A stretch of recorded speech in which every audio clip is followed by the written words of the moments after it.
Assalamualaikum warahmatullahi wabarakatuh. Perkenalkan, nama saya Indah Nurmalasari. Saya perwakilan literasi dari SD Negeri Solokan Jeruk 2. Di sini saya sudah mereview buku yang berjudul Danudirja Setiabudi atau Douwes Dekker yang ditulis oleh Kamal Jetnur, diterbitkan oleh PT Sarana Pancakarya Nusa dan terdiri dari 56 halaman. Nah, alasan saya memilih buku ini karena saya tertarik dengan judulnya yang merupakan seorang pejuang kemerdekaan Indonesia dan saya ingin mengetahuinya lebih rinci.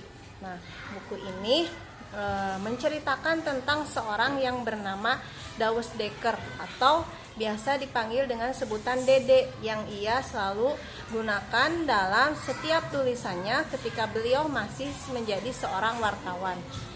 Kemudian ada yang nama Rajiman, pernah ia gunakan juga untuk mengelabui orang Belanda ketika ingin kembali ke Indonesia. Nah, selanjutnya ada nama Danudirja Setiabudi. Ia pergunakan hampir sampai akhir hayatnya ketika telah menjadi seorang warga negara Indonesia yang sudah menikah dengan Haruna Wasita. Nah, kemudian beliau juga ini termasuk ke dalam keturunan Indo-Belanda yang turut dalam membantu pergerakan kemerdekaan Indonesia. Beliau juga pernah menjadi seorang menteri dalam setiap kabinet RI Indonesia. Nah, selain sebagai politikus kaliber besar, perjuangannya juga banyak ditumpahkan dalam kepentingan pendidikan. Nah, beliau ini pernah mendirikan sekolah seperti halnya yang dilakukan oleh Ki Hajar Dewantara dan Dr. Cipto Mangunkusumo.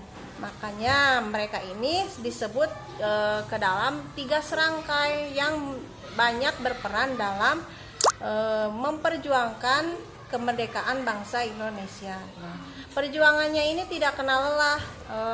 Ia pernah juga bangga dengan menerima upahnya itu berupa dibuang dan diasingkan. Bahkan beliau ini selalu diperlakukan secara tidak adil, bahkan disiksa, dikurung dengan waktu yang lama. Nah, tetapi beliau ini tidak pantang menyerah. Penderitaannya yang cukup banyak ini dia anggap sebagai sesuatu untuk menjadinya lebih semangat. Nah, ia tidak pernah memihak bangsa Belanda meskipun beliau ini memang keturunan Belanda. Nah, tetapi sebaliknya sampai akhir hidupnya dia selalu mengecam kekejaman terhadap pemerintahan Belanda. Ia tidak pernah memuji-muji pemerintahan Belanda. Sebaliknya tidak seperti kebanyakan Indo-Belanda lainnya. Nah, itu ceritanya, hikmahnya yang bisa diambil dari cerita ini atau buku ini.